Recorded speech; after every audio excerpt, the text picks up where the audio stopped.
Hey there, everyone. It's Misty here. Welcome to Affinity Friday on a Saturday. Hope you're doing well. Have you seen these new Monster Mash sets? Oh my gosh, they're so cute. So I am using the Bride of Frankenstein from set 1 and Frankenstein's Monster from set 2. And today I'm coloring with warm grays and warm grays only. You probably saw that from the thumbnail. So for this card, I wanted these two stamped specifically, and I knew that I wanted them to look like they were from the movie, the old black and white movies.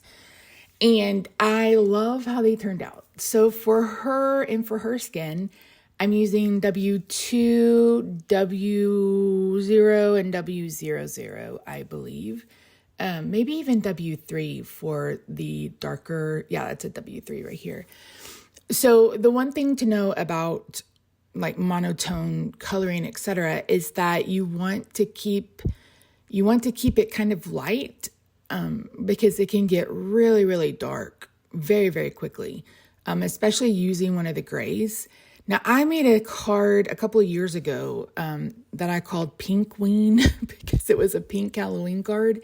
And I almost did that here, but I was looking for reference photos, and I was like, she was almost always in black and white, and I'm like, oh, that would be so much fun.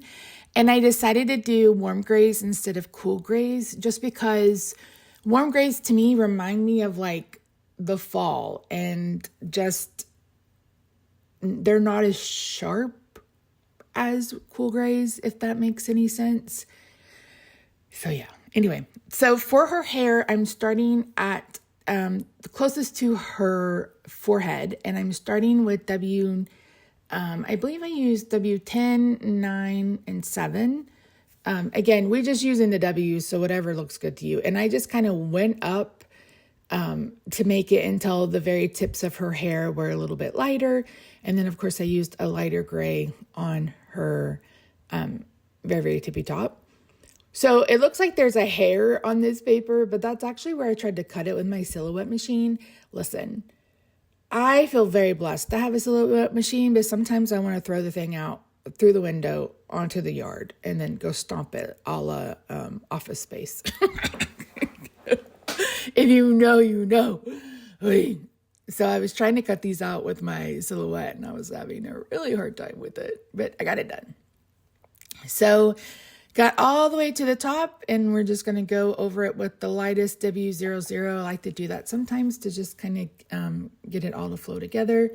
And like I said, I'm just adding a little bit of shading to the sides of the hair, which would be the white of her hair. She's done. I'm going to bring in Frankie.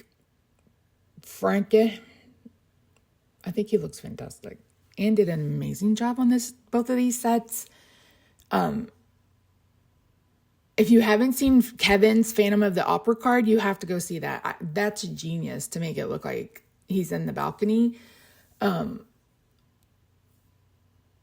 When I was in high school, I was in speech and debate, and a couple of friends of mine did a dramatic duet of Phantom of the Opera, and it was so good. They were both in choir too, so they could actually like sing it very well, or sing it well. And I was just, oh, it's so good. I watched the movie, I think, with what's his name, because of what's his name. So for Frankie, I'm basically doing the same thing I did for her, but I'm coloring him just a tad bit darker. And I'm adding shading like where his eyebrows are and under his mouth to kind of accentuate that. And then kind of having his face coordinated off into two sections. The top of his eyebrows up, and then the bottom where his jowl or jaw would be. That way I could add a bit more shading. And I don't know who I love better. I don't know if I love her better or him better. But simple coloring. And this is the first time in a hot minute that I colored them the way I wanted, and it looked good on the first take. That hasn't happened in a while, let me tell you. But yeah, and I think it may be because it's easier to blend all of these grays together because they're already all gray. You know what I mean? And sometimes the blends I use, depending on the hex chart, can be a little hard to get them to go together, but this turned out perfectly. So I knew I wanted his hair dark. I knew I wanted his clothes dark. So I went ahead and colored his shirt very light. And I guess it could also be his skin, technically. Is he wearing a shirt? I don't even remember, you guys. Did I ever watch that? I think I watched Young Frankenstein a bazillion million years ago. That was it. So for his hair, like I said, I'm going to go really deep. And there's not much hair, so I'm going to start, again, closest to his forehead and then go up. So it looks like I'm using W10 here. And again, just kind of starting at I guess his bangs, the base of his bangs, and then working my way up. No fancy shading, none of that for the hair, for any of them, really, for either of them, because I wanted to keep them, either light or dark. And that's why it's just an easier way to get that done. Isn't he so cute? Oh my word. So using W10 on his jacket.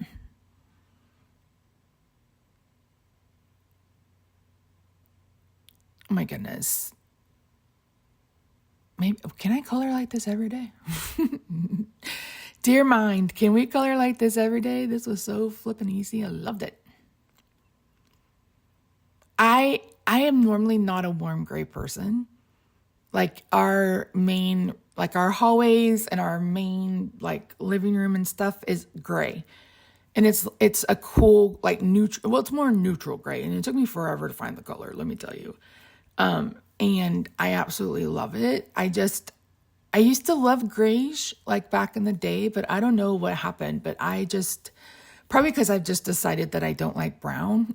There's so much brown in a warm gray. But yeah, so took me forever. Here's the scoop. So when we moved into this house, we did the guest bedroom first because I wanted people to be able to come down. We have a pool, all those other things. And we did two tones. We did a light gray on top and a dark gray on bottom. So when we were ready to paint the rest of the house, I started looking for grays. It was 50 shades of gray up in here. Okay, so I'm going to bring in a stencil and I'm going to create a background using a moon, making a moon. And I'm just trying to find where the stencil is that I want. But anyway, so here's how I store my Stampin' Things stencils, if you wanted to know. So anyway, 50 Shades of Gray.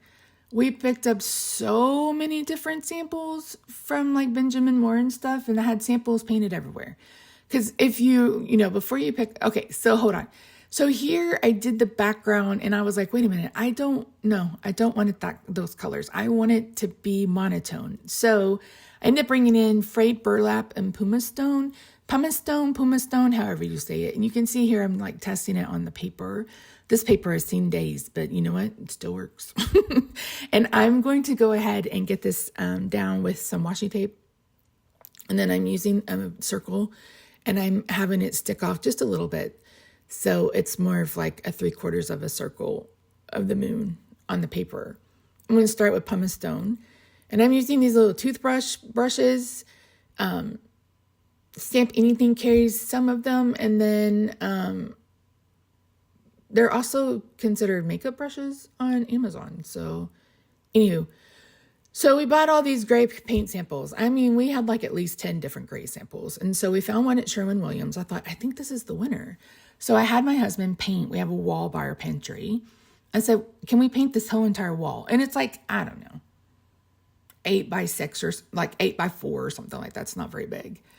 And I sat with that for about a month. And I kept looking at it and looking at it and looking at it. And one day I was like, no way. My husband's like, what? I said, I'm pretty sure this is the exact same color as the lightest color that we put in the guest room. And he's like, you think? I said, I think it is. So luckily we had a little bit of that paint left and he brought it in and he painted on. And sure enough, it was the exact same color. This was years later. The exact same color, just a different sheen. I was like, oh my gosh. So once I got that done, I'm bringing in a little bit of white acrylic paint, adding a little touch of water to it, and then just kind of splattering it on my paper, in my desk and me, but mostly on my paper to make it kind of look like there's stars in the background. And then this stencil happens to have these craters, so you can color in the craters, and I kept it more kind of blue. And then again, brought in some gray on top, not blue, misty, brown, burlap, and then pumice stone on top of it. And then I just kind of blended it a little bit. I didn't add any more ink to the brush.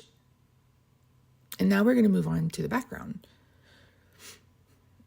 Don't they look so good? I love it. So now I couldn't decide if I wanted this kind of cement gray or if I wanted a cool brown, but I decided to, or not a cool, a cool brown. I don't know what I'm thinking. I went ahead and did the gray. So I'm going to cut out 4 of these headstones. I guess I could have done, or tombstones. I guess I could have done just 3, but I wanted them to go across the entire paper and I wanted them to be Wiki Wonka. So one thing I didn't account for was that I also wanted a bat. So there I am trying to cut a bat out of that scrap paper, and I managed it. I sure did. So I have cut a piece of cardstock down to 4 1/4 by 11, squared it at 5.5 for my card base. I was going to cut this out with the card mat die, but I decided to leave it. I didn't want to put any kind of stitching or anything on it. So it is just 4 1/4 by 5.5. So I decided I wanted to add some ink to these. And initially I brought in the ink pad, but I realized that I could pull the ink from the paper onto the bat and the tombstones, because distress oxides are pigment inks, and pigment inks don't sink into the paper. They sit on top of the paper. That's how they're different from dye inks. Water-based dye inks dye the paper. So they go into the core of the paper and they dye the paper. Pigment inks sit on top of the paper. So you're able to blend them. And that's why if you ever stamp on a card with pigment ink, you either need to set it with embossing powder or let it dry for a while. So yeah, I was like, oh yeah, hot dog. Hot dang. Hot dang.